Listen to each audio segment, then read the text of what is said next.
ముఖ్యంగా ఈరోజు press meet పెట్టడానికి ఒక ముఖ్య ఉద్దేశము గత కొద్ది రోజులుగా అధికారాన్ని కోల్పోయిన బీఆర్ఎస్ పార్టీ సంబంధించి వారి యొక్క కుటుంబ సభ్యులు 10 ఏళ్లు తెలంగాణ రాష్ట్రాన్ని ఆగం చేసి అడ్డగోలుగా తెలంగాణ రాష్ట్రంలో ఏదైతే ప్రజలని దోచుకొని ప్రజా డబ్బుని దుర్వినియోగం చేసి అవన్నిటిపైన కూడా ప్రజలు వీళ్ళు చేసిన దొంగతనాల్ని గమనించి వాళ్ళకి తగిన గుణపాఠం చెప్పి వాళ్ళకి తగిన శాస్తి చెందే విధంగా ప్రజలకు నిర్ణయించి వాళ్ళని ప్రతిపక్షంలో కూర్చోబెట్టారు. ప్రతిపక్షంలో కూర్చున్న వాళ్ళు ఒక సంవత్సరం కూడా ప్రతిపక్షంలో వెళ్ళిన సంవత్సరానికి కనీసం వాళ్ళ కుటుంబంలో కూడా అందరూ కూడా కలిసి కుటుంబ సభ్యులు నిలబడే పరిస్థితి లేదు.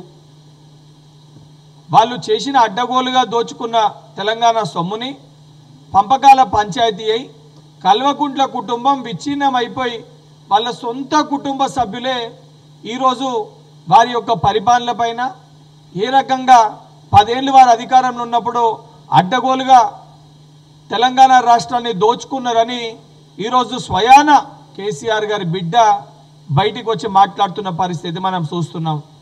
అరే నాయనా, మీ కుటుంబాన్ని మీరు చక్కగా పెట్టుకోలేకపోతుర్రు, మీ కుటుంబ సభ్యులందరే మీరే కలిసిమెలిసి ఉండలేకపోతుర్రు, దాన్నే మీరు సమన్వయం చేసుకోలేకపోతుర్రు. మీరు మా గురించి మాట్లాడే అర్హత ఏడుందిరా నాయనా మీకు?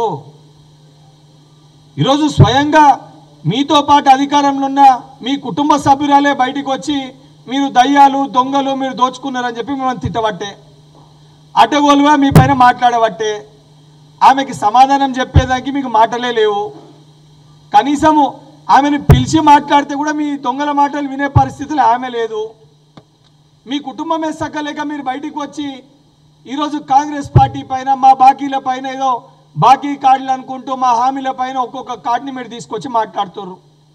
నిజంగా బాకీల గురించి మాట్లాడేది ఉంటే తెలంగాణ రాష్ట్రం ఏర్పడ్డాక దళితుని ముఖ్యమంత్రి చేస్తా అన్నారు, మరి ఆ బాకీ ఏమైంది?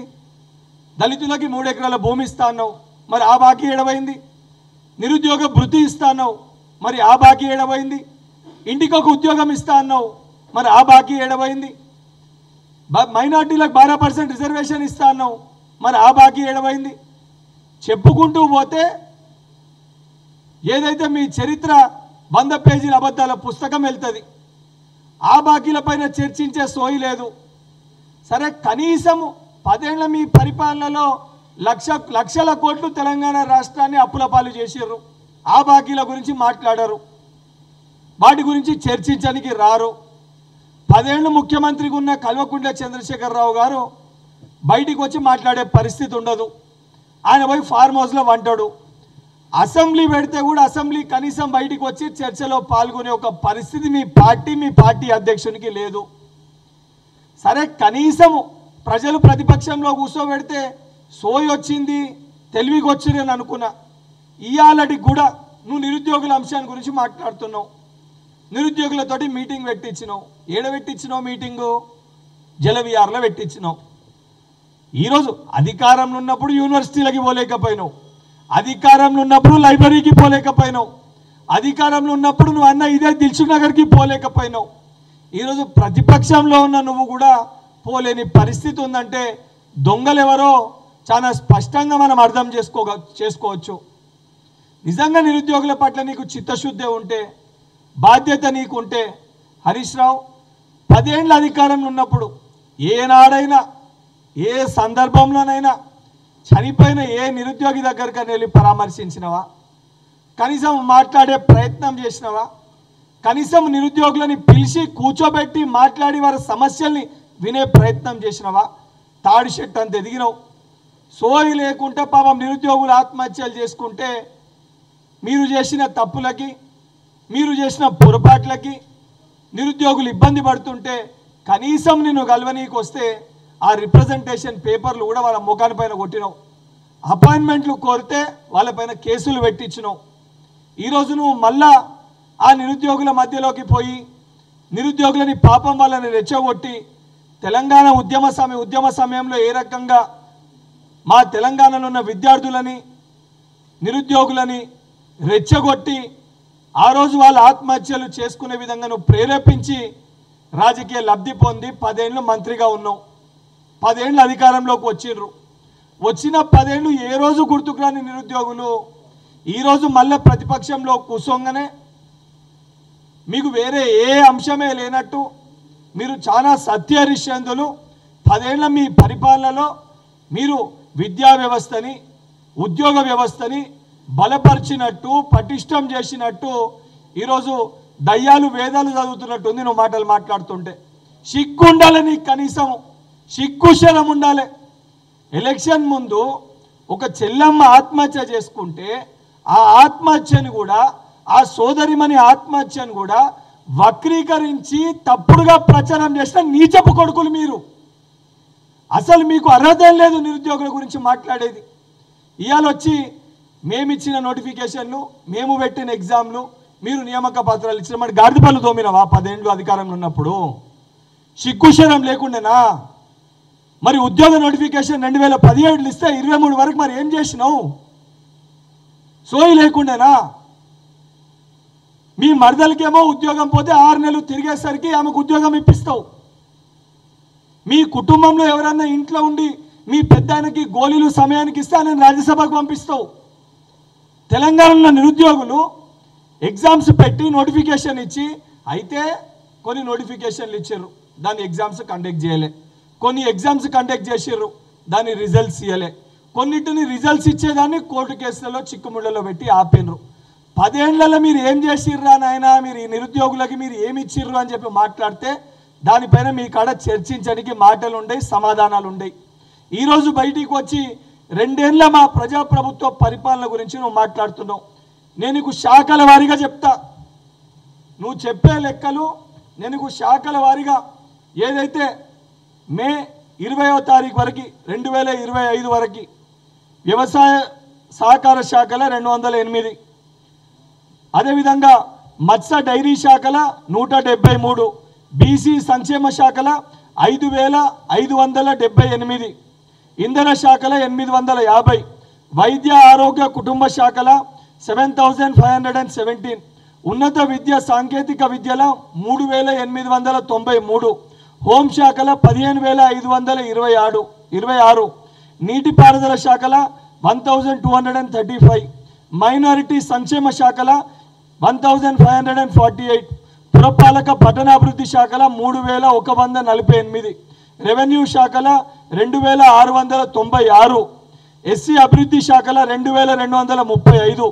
విద్యాశాఖల 10209, రవాణా రోడ్డు భవన శాఖల 442, ఎస్టీ సంక్షేమ శాఖల 1290, పంచాయతీరాజ్ గ్రామాభివృద్ధి శాఖల 722, ఉపాధి కార్మిక శాఖల 128, ఇతర శాఖలలో 512, పంచాయతీరాజ్ మున్సిపల్ 922, మొత్తము 58,868 పోస్టులు.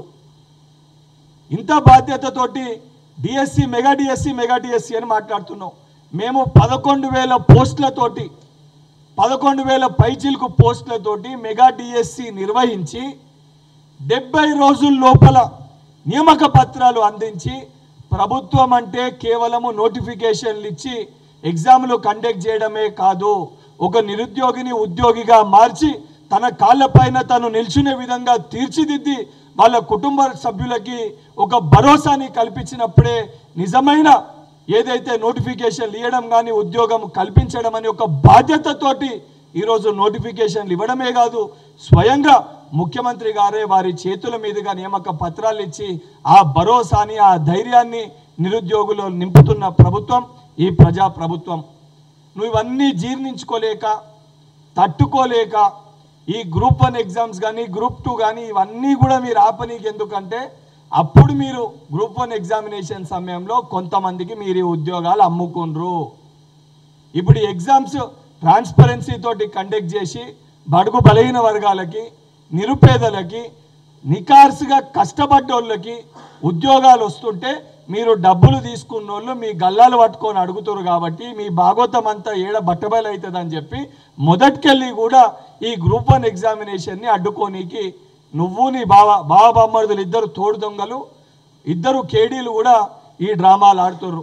నిజంగా నీకు చిత్తశుద్ధి ఉంటే మీ సమయంలో పేపర్ లీకేజ్ పైన నువ్వు ముందు స్పష్టత ఇచ్చి, అసలు ఈ పేపర్ లీకేజ్ మరి మీ ప్రభుత్వంలో ఎవరు చేసిర్రు? మరి బావ చేసిండా, బామ్మర్ది చేసిండా, లేదా మీ ఇంట్లో ఉన్న వాళ్ళు ఇంకెవరైనా చేసిర్రా? ఆ భాగవతం పైన చర్చ పెట్టు, ఆ భాగవతం గురించి మాట్లాడు. ఇవన్నీ పక్కన పెట్టి మా ముఖ్యమంత్రి గారి గురించి మాట్లాడే అర్హత నీకెక్కడదిరా నాయన? మా ముఖ్యమంత్రి గారు స్వయాన ఉస్మానియా యూనివర్సిటీకి వెళ్ళి ఆడ విద్యార్థులతోటి మాట్లాడి, మళ్ళా నేను డిసెంబర్లో ఉస్మానియా యూనివర్సిటీకి పోలీస్ ఎవరు లేకుండా కూడా, సెక్యూరిటీ లేకుండా కూడా విద్యార్థుల మధ్యలోకి వస్తాను అని చెప్పి గట్టిగా బలంగా ధైర్యం ఇచ్చే విధంగా చెప్పిన నాయకుడు రేవంత్ రెడ్డి గారు. నువ్వు దొంగ లెక్క అటు ఉస్మానియా యూనివర్సిటీ పోతే ఏడ చెప్పులతోటి కొడతారు, ఇటు చిక్కడపల్లి సెంట్రల్ లైబ్రరీ పోతే ఏడ గుడ్లతోటి కొడతారు, నీ భాగవతం ఎక్కడ బట్టబయలు అవుతుంది అని చెప్పి జలవిహార్లా రెచ్చగొట్టనీకి మళ్ళా కూడా రాజకీయ లబ్ధి కోసం ఇక్కడ కూడా స్వార్థమే. జూబ్లీ హిల్స్ ఉప ఎన్నికల్లో మళ్ళీ మీ స్వార్థం కోసము నిరుద్యోగులని వాడుకునే ప్రయత్నం చేస్తున్నావు. నిజంగా నీకు బాధ్యత ఉంటే, చిత్తశుద్ధి ఉంటే, నువ్వు మాట్లాడుతున్న ప్రసంగంలో కూడా జియో 46 అమలు చేయనీకి అని మాట్లాడినావు. జియో 46 సోదరులు కూడా ఆలోచించాలి. జియో 46 తెచ్చింది ఎవడు? ఈ సమస్యకి కారకుడు ఎవడు? ఈ సమస్యలన్నింటినీ సృష్టించింది ఎవడు? దొంగతనం చేసినోడు బయటికి వచ్చి దొంగతనం ఎవడు చేసిండని మాట్లాడితే చాలా హాస్యాస్పదంగా అనిపిస్తుంది. అలా ఈరోజు ఆ రిక్రూట్మెంట్లలో మీరు చేసిన తప్పులని సరిదిద్దుకుంటూ, ఒక్కొక్క తప్పుని సరిదిద్దుకుంటూ నిరుద్యోగులకి ఇచ్చిన మాటని నిలబెట్టుకోవాలని చెప్పి ఆర్నిశలు తాపత్రయపడుతున్న నాయకుడు రేవంత్ రెడ్డి గారు. వారు ప్రతిసారి కూడా వారి ముఖ్యమంత్రి అయినప్పటికీ ఇప్పటి వరకు వారు ప్రతిసారి ఎక్కడ మాట్లాడినా కూడా ఈ ప్రభుత్వ ఏర్పాటుకి కృషి చేసింది తెలంగాణలో ఉన్న యువత వల్లనే ఈరోజు ఈ ప్రభుత్వం అధికారంలోకి వచ్చిందని వారు ప్రతిసారి కూడా ముఖ్యమంత్రి హోదాలో తెలంగాణలో ఉన్న విద్యార్థులకి, యువకులకి మేము ఇచ్చిన మాట నిలబెట్టుకుంటామని చెప్పి అనుక్షణం ధైర్యాన్ని ఇస్తున్న నాయకుడు రేవంత్ రెడ్డి గారు. ఈ తాడి చెట్టు అంతా ఎదిగిన పొడుగున్న ఈ హరీష్ రావుకి కేవలము తన స్వార్థం కోసము తప్ప జూబ్లీ హిల్స్ ఉప ఎన్నికల్లో వాళ్ళు గెలవాలంటే మళ్ళా ఇసొంటివి కొన్ని రెచ్చగొట్టే వ్యాఖ్యలు చేసి నిరుద్యోగులని రెచ్చగొట్టి మళ్ళా ఆ స్పీచ్లో కూడా నిరుద్యోగుల సభ అని చెప్పి పెట్టి ఆడ బీఆర్ఎస్ పార్టీకి ఓటేయమని చెప్పి అడుగుతుండు. సిగ్గెట్ల లేదు రానైనా నీకు? ఏ ముఖం పెట్టుకొని ఈరోజు నిరుద్యోగులను ఓటేయమని అడుగుతున్నావు? పోయి ఆ చనిపోయిన కుటుంబాల ఇంటికి పోయి అడుగు. వీడియోలు పెట్టి చనిపోయారు నిరుద్యోగులు. నా సావుకి కేసీఆర్ కారణమని, నా చావుకి బీఆర్ఎస్ పార్టీ కారణమని చనిపోయింది. స్వయాన ఎలక్షన్స్ ముందు ఒక చెల్లె ఆత్మహత్య చేసుకుంటే చిక్కడపల్లి లైబ్రరీ దగ్గర ఆ చెల్లె పేరు మీడియాలో చెప్తే మళ్ళీ కుటుంబ సభ్యులకి బాధ కలిగించినట్టు అవుతుందని చెప్పి నేను పేరు తీస్తలేను. చనిపోతే కూడా పోలీస్ సిబ్బందిని వారి ఇంటికి పంపించి వాళ్ళ అమ్మతోటి, వాళ్ళ తమ్మునితోటి, వాళ్ళ నాయనతోటి మీ దగ్గరికి పిలిపించుకొని మీ యొక్క మంత్రి ఇంట్లో వాళ్ళని పెట్టి వీడియోలు తీపిచ్చి మీ తప్పు లేదని చెప్పి గలీజ్గా మీ యొక్క సోషల్ మీడియా హ్యాండిల్స్లో ప్రచారం చేసుకోరు. అంటే రాజకీయం కోసము, కుర్చీలో కూర్చోనికి, అధికారం కోసము ఎంత నీచానికైనా దిగజారే చరిత్ర బీఆర్ఎస్ పార్టీది, మీ కల్వకుంట్ల కుటుంబానిది. నిజంగా నీకు చిత్తశుద్ధి ఉంటే అసెంబ్లీ పెట్టమంటే పెడతలేరని చెప్పి మాట్లాడుతున్నావు. అసెంబ్లీ పెడితే కనీసము మీ నాయకుడిని అసెంబ్లీకి తీసుకొచ్చే సోయి లేదు మీకు. అధికారంలో ఉన్నప్పుడు ఫార్మ్ హౌస్లో అన్నాడు, ప్రతిపక్షంలో ఉన్నప్పుడు కూడా పోయి ఫార్మ్ హౌస్లోనే అన్నాడు. ఇప్పుడు కూడా సోయి లేదు, బయటికి వచ్చి మాట్లాడే ఒక కనీస ఇంగిత జ్ఞానం లేదు. సిగ్గు లేకుండా మళ్ళీ అలా ఉప ఎన్నిక రాగానే వచ్చి నిరుద్యోగులను రెచ్చగొట్టి మాకు ఓట్లేయండి, మాకు ఓట్లేయండి అని అంటారు. నిజంగా మీకు ఓట్లు వేయాలనంటే, మీకు ఓట్లు కావాలంటే 10 ఏళ్ళు మీరు చేసిన తప్పులకి ఈరోజు వేరే విషయంలోనన్నా తెలంగాణ ప్రజలు మిమ్మల్ని క్షమిస్తారేమో. 10 ఏళ్ళు అంటే ఒక డెకేడ్ మొత్తం, ఒక జనరేషన్ మొత్తము 10 సంవత్సరాలు విద్యా వ్యవస్థని కంప్లీట్గా నాశనం చేసిర్రు. కనీసం పట్టించుకోలే, నిరుద్యోగులని పట్టించుకోలే. నిజంగా మీకు చిత్తశుద్ధి ఉండి నిరుద్యోగులకు మీరు ఉద్యోగ నియామకాలన్నీ నింపింటే, 10 ఏళ్ళు మీరు జాబ్ క్యాలెండర్ ఇచ్చింటే, 10 ఏళ్ళు మీరు ఆ ప్రక్రియ ప్రారంభించింటే ఈరోజు ఈ పరిస్థితి ఎందుకు వస్తుండే? దానికి కారణము కోవిడ్ సమయంలో మేమేదో రిజర్వేషన్ కల్పించనీకి దానికోసము కేంద్రం పైన ఒత్తిడి చేసినాం అది ఇదని చెప్పి సిపాయి మాటలు మాట్లాడుతున్నాం. నేను హరీష్ రావు గారికి కేటీఆర్ గారికి సూటిగా సవాల్ చేస్తున్నా. నిజంగా 10 ఏళ్ల మీ పరిపాలన పైన, మీరిచ్చిన ఉద్యోగాల పైన, మీ ఇద్దరు కలిసి వచ్చినా సరే, మీ ఇద్దరు విడివిడిగా వచ్చినా సరే, ఉస్మానియా యూనివర్సిటీ కన్నా చికట్పల్లి సెంట్రల్ లైబ్రరీ కన్నా 10 ఏళ్ళు, ఎందుకంటే ఇలా మీటింగ్లో మాట్లాడుతూ నేను మాట్లాడిన మాటల్ని కూడా నువ్వు అక్కడ చూపించినావు. 10 ఏళ్ళు నిరుద్యోగుల విషయాలపైన, నిరుద్యోగుల అంశాలపైన మీరు చేసిన తప్పులను తీసుకొని నేను వస్తా. దానితో పాటు 2 ఏళ్ళు ప్రజాప్రభుత్వం అధికారంలోకి వచ్చినాక నిరుద్యోగులకి మేము ఏమేమి ఉద్యోగ నియామకాలు చేపట్టినాము, మేము ఏమేమి మార్పులు చేపట్టినాము, ఏ రకంగా తెలంగాణలో ఉన్న యువతకి భరోసా కల్పించే ప్రయత్నము ప్రజాప్రభుత్వం చేసిందో వాటిపైన చర్చించడానికి శాసన మండలి సభ్యునిగా కాంగ్రెస్ ప్రభుత్వం తరఫున నేను రానికి చర్చకి సిద్ధంగా ఉన్నా. లేదా మా పార్టీ ఉపాధ్యక్షునిగా ఉస్మానియా యూనివర్సిటీ అన్న పర్లేదు, నువ్వు ఎక్కడికి పిలిచినా, ఏ విశ్వవిద్యాలయ యూనివర్సిటీకి పిలిచినా, ఏ యూనివర్సిటీకి పిలిచినా, ఏ లైబ్రరీకి పిలిచినా చర్చకి రానికి నేను సిద్ధంగా ఉన్నా. నిజంగా నీకు చిత్తశుద్ధి ఉంటే మరి ఈ విషయాలపైన చర్చించనీకి మీ 10 ఏళ్ల అధికారం పైన, మా బాకీల పైన, మీ బాకీల పైన, విద్యార్థుల మధ్యలో, నిరుద్యోగుల మధ్యలో, తెలంగాణలో ఉన్న యువత మధ్యలో చర్చిస్తాము. మరి మీరు దొంగల, మేము దొంగల, ఎవరి గుడ్డలు కూడా తీసుకొడతారో అక్కడనే తేట తెల్లమవుతుంది. నిజంగా నీకు చిత్తశుద్ధి ఉంటే ఈ సవాల్ని స్వీకరించి నువ్వు ఏ తేదీ సమయం చెప్తే నువ్వు చెప్పిన తేదీకి, నువ్వు చెప్పిన సమయానికి ఎవరు లేకుండా తెలంగాణలో ఉన్న బిడ్డగా, తెలంగాణలో ఉన్న యువకునిగా, అదేవిధంగా 10 ఏళ్ళు మీరు చేసిన రాక్షస పాలనలో బలైన వ్యక్తిగా అవన్నిటిపైన చర్చించడానికి నేను సిద్ధంగా ఉన్నా. ఇవన్నీ మాట్లాడకుండా తూతూ మంత్రంగా మీటింగ్లకు వచ్చి తెలంగాణ ప్రజల్ని మభ్యపెట్టే ప్రయత్నం చేస్తే తెలంగాణ ప్రజలు మిమ్మల్ని నమ్మే పరిస్థితి లేదు. తెలంగాణ ప్రజలు మీరు చేసిన నాటకాలు, మీరు చేసిన దోపిడీని చాలా స్పష్టంగా చూస్తుండ్రు. అండ్ వాటన్నిటికీ ఈరోజు ఎండార్స్మెంట్ చేసి అవును మా ప్రభుత్వం ఉద్యోగాలు అమ్ముకుందని చిక్కడపల్లి సెంట్రల్ లైబ్రరీ సాక్షిగా స్వయాన మీ కుటుంబ సభ్యురాలు కల్వకుంట్ల కవిత గారే వచ్చి మాట్లాడడం జరిగింది. మరి ఉద్యోగాలు అమ్ముకున్న దాంట్లో నీ వాటా ఎంత, నీ బామ్మర్ది వాటా ఎంత, మరి ఎవరెవరికి అమ్ముకుర్రో వాటిపైన కూడా నువ్వు బయటికి వచ్చి ఎంత ధైర్యంగా ఇప్పుడు మాట్లాడుతున్నావు దానిపైన చర్చ పెట్టాలి. ఈ చర్చ పెట్టకుంటే ఇంకొకసారి మా ముఖ్యమంత్రి గారి గురించి, మా ముఖ్యమంత్రి గారి అర్హత గురించి మాట్లాడే అర్హత లేని నువ్వు మాట్లాడితే తెలంగాణలో ఉన్న యువకులు ఊరుకునే పరిస్థితి ఉండదు. నువ్వు ఈరోజు ఆ మాట్లాడిన మాటలు ఏ ఉస్మానియా యూనివర్సిటీలను, చిక్కడపల్లి సెంట్రల్ లైబ్రరీ కాడనో మాట్లాడితే ఈరోజు నీ గుడ్డలు ఉడదీసి నిరుద్యోగులు నేను ఉరికిచ్చే పరిస్థితి ఏర్పడుతుంది. కాబట్టే ఆ భయంతో, ఆ వాస్తవ విషయాలు నీకు తెలుసు కాబట్టే పోయి జలవిహార్లా నువ్వు మీటింగ్ పెట్టుకొని నీకు తొత్తులుగా వివరించే కొంతమంది వ్యక్తులతోటి అక్కడ ప్రభుత్వం పైన విమర్శించే ప్రయత్నం చేస్తున్నారు.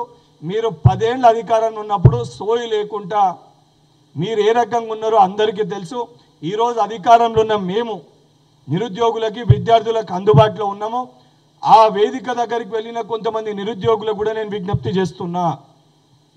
10 ఏళ్ళు ఆ దొంగలు మన పట్ల వివరించిన తీరు మీరు గమనించిండ్రు. ఏ రకంగా మనం ఇబ్బందులు పడ్డామో మీరు కూడా ఆ రోజు నాతో పాటు ఇబ్బందులో భాగస్వాములు అయినరు. మళ్ళీ ఈరోజు ఆ దొంగలు వారి స్వార్థం కోసము మిమ్మల్ని వాడుకునే ప్రయత్నం చేస్తుండ్రు. దయచేసి ఆ దొంగల మాటలు వినకండి, ఆ దొంగల ఊపిలో పడకండి. ఈరోజు జియో 46 కానీ ఇవన్నీ తీసుకొచ్చింది వాళ్ళే, ఇవన్నిటికీ కారకులు వాళ్ళే, ఇవన్నీ సృష్టించింది వాళ్ళే. 317 కానీ 46 కానీ ఈరోజు ఆయన మాట్లాడే ప్రతి జియోలు తీసుకొచ్చి ఈరోజు మనని ఇబ్బందులకి గురి చేసిన దానికి కారకులైన దొంగలు వాళ్ళు, రాక్షసులు వాళ్ళు.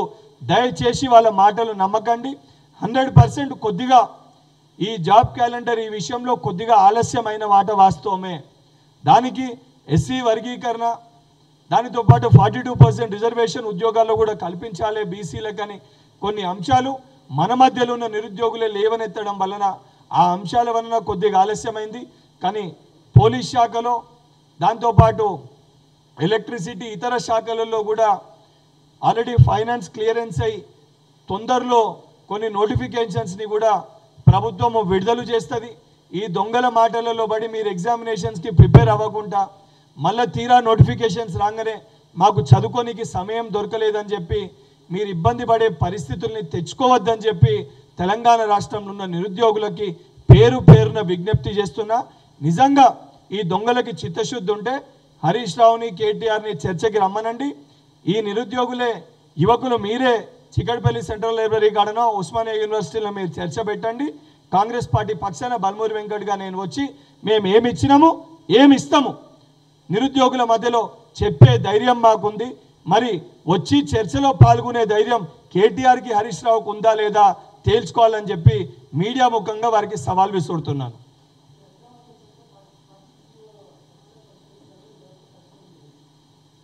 జియో 46 సమస్య గతంలో కూడా అనేక సందర్భాల్లో చెప్పడం జరిగింది.